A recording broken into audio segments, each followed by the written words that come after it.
Hello everyone, अस्सलाम वालेकुम। I hope you all are doing well.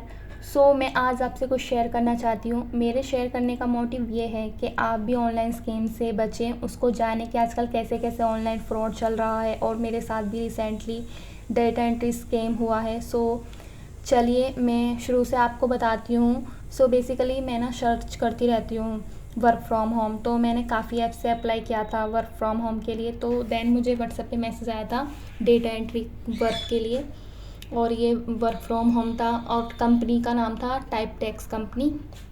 तो उन्होंने मुझसे बोला कि वर्क फ्रॉम होम है और डेटा एंट्री का वर्क है। उन्होंने मुझे पिक भी सेंड करी थी, एसएस दिया था कि ऐसा ऐसा तुम्हें वर्क करना है, एंट्रीज फिल करनी है। तो मुझे देखने में बहुत ईजी लगा था और उन्होंने बोला था फ्री ऑफ कॉस्ट है। तो मैंने सोचा मेरा भी कुछ नहीं जा रहा है और वर्क भी बहुत आसान है तो मैं कर लेती हूँ। तो मैंने उनको बोला कि हाँ मैं इंटरेस्टेड हूँ, मैं वर्क करना चाहती हूँ। देन उन लोगों की मुझे कॉल आई और मुझे आगे का उन्होंने प्रोसेस बताया था कि आपको 600 फॉर्म फिल करने हैं 6 डेज़ में, और पर फॉर्म के आपको मिलेंगे 32 रुपीज़। टोटल आपका हो गया 19,000 रुपीज़, और आपकी रजिस्ट्रेशन फ़ीस भी उसी में से हम कट करेंगे। रजिस्ट्रेशन फ़ीस उन्होंने मुझे बताई थी 6,500 रुपीज़ की। तो मैंने सोचा कि मेरा तो कुछ नहीं जाएगा, जो मुझे सैलरी मिलेगी उसी से वो मेरा रजिस्ट्रेशन फ़ीस जो अमाउंट है वो कट कर लेंगे, जो थी 6,500 रुपीज़ की। तो मैंने उनको हाँ बोल दिया था। देन उन्होंने मुझसे मांगा था मेरा ईमेल और आधार और पासपोर्ट साइज़ फ़ोटो। मैंने उनको सेंड कर दी थी। फिर उन्होंने मुझे रजिस्ट्रेशन किया मेरा। उसके बाद उन्होंने मुझसे एग्रीमेंट साइन कराया। एग्रीमेंट में ये था कि अगर आप 6 डेज़ से पहले वर्क छोड़ देती हैं या आप डेटा एंट्री फील्ड्स सही नहीं कर पाती हैं, गलत करती हैं और कहीं पे मिस्टेक, और उसके बाद अगर आप डबल डबल डिवाइस में अपनी आईडी लॉगिन करती हैं तो हम आपको ब्लॉक कर देंगे। और अगर आपने गलत किया या आपने 6 डेज से पहले आपने अपना वर्क छोड़ दिया तो आपको खुद से ही वो 6,500 रुपये खुद से देने पड़ेंगे। एग्रीमेंट में ये था। और फिर उसी एग्रीमेंट में यही सब था कि आपको 600 फॉर्म फिल करने हैं 6 दिन में, और पर फॉर्म आपको 32 रुपये मिलेंगे। टोटल आपकी फ़ी हो गई, सॉरी टोटल आपकी सैलरी हो गई 19,000 रुपये। तो मैंने सोचा मैं क्यों छोड़ूंगी, मैं तो 6 दिन ही तो है और इतना ईजी वर्क है तो मैं तो करके यूँ ही दे दूँगी। और रही गलत की तो मैं मतलब ध्यान से ही करूँगी। तो मुझे बहुत ही ईजी लग रहा था। तो देन मैंने वर्क करना स्टार्ट कर दिया। तो जब मैंने वर्क करना स्टार्ट किया तो तब मुझे पता कि वो सिर्फ मुझे दिखने में ही ईजी लग रहा था, वो करना इतना मुश्किल था, बहुत ज़्यादा।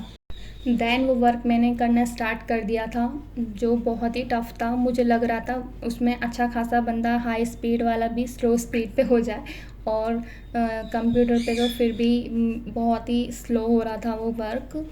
तो फिर मुझे वो जो दिन रात एक करके वो 2 दिन में मुझसे 100 एंट्रीज़ हो पाई, जो मुझे बहुत ही डिफ़िकल्ट ऐसे लग रही थी। और वो थी भी, वो उनकी स्पेलिंग्स मिस्टेक थी, उल्टी सीधी उनमें उन्होंने डेटा किया हुआ था जो मुझे बिल्कुल भी समझ नहीं आ रहा था। वो फिर भी मैंने किया, मैं लगी रही हुई थी उसी वर्क में, क्योंकि वो मुझे तब भी मतलब मेरे माइंड में आ भी रहा था कि हाँ ये फेक भी हो सकता है, नहीं हो सकता। वैसे तो मैं हर चीज़ करने से पहले सर्च करती हूँ, लेकिन उस टाइम पे मुझे पता नहीं क्या हुआ था। करने से पहले एग्रीमेंट साइन करने से पहले मैंने कुछ देखा ही नहीं, बस मुझे लग रहा था कि हाँ सही होगा, मेरा तो कुछ नहीं जा रहा, मैं ट्राई कर लेती हूँ। फिर मुझे नहीं पता था कि मैं इस स्कैम में फंसने वाली हूँ। जब मुझे थोड़ा थोड़ा डाउट होना फ़ील हुआ कि हाँ मुझे एंट्रीज़ वो बहुत ही गलत लग रही थी, तो मैंने सोचा कि एक बार ना मैं सर्च कर लेती हूँ जो मैं इतनी मेहनत कर रही हूँ।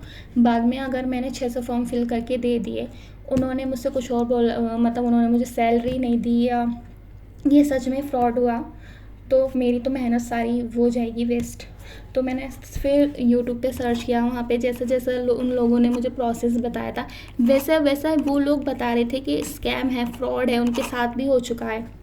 तो फिर तो मैं बहुत ही ज़्यादा घबरा गई कि मैं किस चीज़ में फंस गई, और मेरी तो ऐसी कोई जानकारी भी नहीं थी किसी, या किसी में शेयर कर पाऊँ या कोई मुझे इस चीज़ से निकाले।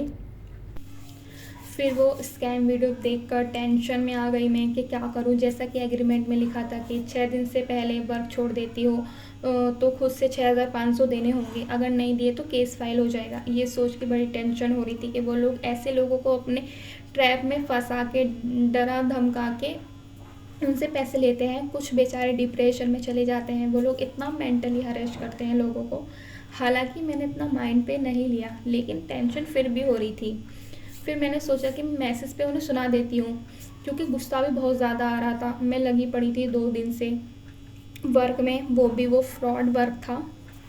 देन मैंने उनको पूरा पैराग्राफ लिख कर भेजा कि आपको क्या मिलता है लोगों को फंसा के, और लोग किस हद तक इसको लेकर जा सकते हैं। तुम लोगों को मेंटली हरेश करते हो, वो लोग डिप्रेशन में चले जाते हैं, और तुम्हारा क्या जाएगा। किसी ने खुद को कुछ कर लिया तो तुम्हारा तो कुछ नहीं जाएगा, लेकिन तुम्हें तो पैसा चाहिए कैसे भी, किसी भी तरह से। फिर मैंने उन्हें ब्लॉक कर दिया 2 दिन में उनका, या 4-5 दिन तक मुझे कोई मैसेज नहीं आया, क्योंकि 6 दिन नहीं हुए थे। तो उसके बाद जब 6 दिन हो गए थे तो उन्होंने मुझे मेल भेजा। मुझे मेल आया था कि आप पे केस फाइल हो चुका है। जैसा कि आप देख सकते हैं, मुझे मेल आया था। उस पर मुझे section 73, section 74 and section 406 criminal का केस लग चुका था। और मैं टेंशन में आ गई। अब तो केस भी कर दिया, अब क्या करूँगी, टेंशन हो गई थी।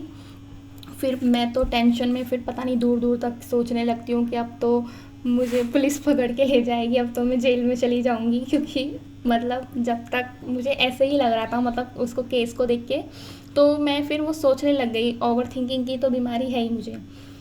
तो फिर उसके बाद मुझे कॉल आई एडवोकेट की। मैं और भी ज़्यादा डर गई कि शायद ये केस रियल है। मैंने कॉल उठाई, उन्होंने बताया कि तुम पे केस हो गया है और मैं एडवोकेट हूँ उस कंपनी का। उन्होंने मुझे अपना नाम बताया। तो मैंने डर में उनकी कॉल कट कर दी, मैंने बात नहीं करी, क्योंकि मैं डर गई थी। मुझे लग रहा था कि हाँ शायद अब ये तो रियल ही है। थोड़ा थोड़ा लगने लगा था हाँ कि हाँ रियल हो सकता है। फिर सोचने लगी कि क्या करूँगी। देन कुछ टाइम मैंने टेंशन में रही। फिर मैंने सोचा, जैसा कि मैं पहले से ही मेंटली प्रिपेयर्ड थी कि मुझे डरना नहीं है, क्योंकि अगर मैं डरूँगी तो वो मुझे डराएंगे और भी ज़्यादा डराएंगे। तो देन मैंने उन्हें दूसरे नंबर से कॉल की, बताया कि मेरा नाम मुस्कान है, आपने अभी मुझे कॉल करी थी, आपने बताया था कि मेरे पे केस हो गया है।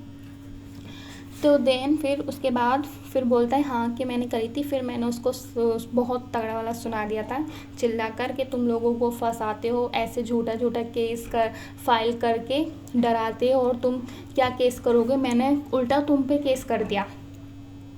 मेरा भाई पुलिस में है, मैंने ऐसे भी बोल दिया था कि मैंने उल्टा आप पर केस कर दिया है। फिर मैंने उससे बोला, अब देखना तुम्हारे साथ क्या होता है, तुमने इस बार गलत बंदी को पकड़ लिया है। फिर उसने ना तो मेरी सुनी ना अपनी सुनाई, और मेरा फ़ोन कट कर दिया। मैं कॉल कर रही थी, वो कॉल पिक नहीं कर रहा था। तो मैं सोच रही थी ये क्या मुझे डराएगा, ये तो खुद डर गया। ऐसा ही है कि अगर हम जितना डरते हैं ना, लोग हमें उतना ही डराते हैं। तो इसलिए हमें डरना नहीं चाहिए। सिचुएशन को खुद अच्छे से हैंडल करो। फिर उसके बाद मैंने अपनी इस सिचुएशन को खुद अच्छे से हैंडल करी, क्योंकि ना मैं डरी, और उल्टा मैंने उनको सुनाया। जितना हम डरते हैं वो हमें डराते हैं, लेकिन कुछ लोग डर जाते हैं बहुत ज़्यादा, और उनको पैसे भी दे देते हैं, डर में आके उनको पैसे देते हैं। और जो लोग उनको पैसे दे देते हैं उनसे और भी ज़्यादा वो पैसे मांगते हैं कि अगर ये तो डर गया, इसने हमें पैसे भी दे दिए, अब तो हम इससे और भी पैसे निकलवा सकते हैं। तो इसी तरह से वो लोगों को पागल बनाते हैं। कुछ बेचारे बहुत टेंशन में आकर डिप्रेस्ड हो जाते हैं बहुत ज़्यादा। As you can see in the comments के लोगों को ये कैसे फंसाते हैं अपने ट्रैप में, और बेचारे डिप्रेशन में चले जाते हैं, लोगों को ऐसे पागल बनाते हैं। देखिए कितने सारे कमेंट्स आए हुए हैं कि हम भी इसमें ट्रैप में फंस चुके हैं, हमारे साथ ऐसी सिचुएशन हो रही है। तो आपको उन लोगों से ज़रा भी डरना नहीं है, जितना आप डरते हैं वो लोग आपको डराते हैं। फर्स्टली तो ऐसे फ्रॉड से बच कर रहें, अदरवाइज़ ऐसा हो गया है तो बिल्कुल भी डरना नहीं है। आप उनसे उल्टा उनको सुनाएं, लाउडली होकर चिल्लाकर उनको अच्छे से सुना दो। बोलो हम उल्टा आप पे केस कर रहे हैं, आप क्या हम पे केस करेंगे, हम उल्टा आप पे केस कर रहे हैं। अगर ये नहीं तो आप उनको इग्नोर करें। अगर वो आपको मैसेज करते हैं, कॉल करते हैं, तो just ignore them.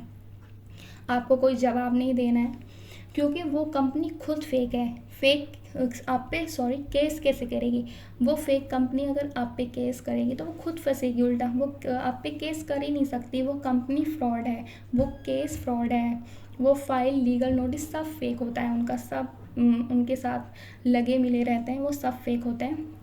So ignore them, block कर दो हर जगह से, और ज़्यादा टेंशन में नहीं आए और डरना नहीं है, वो आपका कुछ नहीं कर सकते।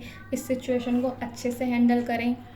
बस मैं आपको यही बताना चाहती हूँ, आजकल बहुत ज़्यादा फ्रॉड और ये सब ऑनलाइन चल रहा है, तो इस सब से बच कर रहें, इस स्कैम से। कुछ करने से पहले अच्छे से रिसर्च कर लें, उसके बारे में जान लें, तभी कुछ करें। तो मैं अपनी वीडियो को यहीं ख़त्म करती हूँ। Thank you.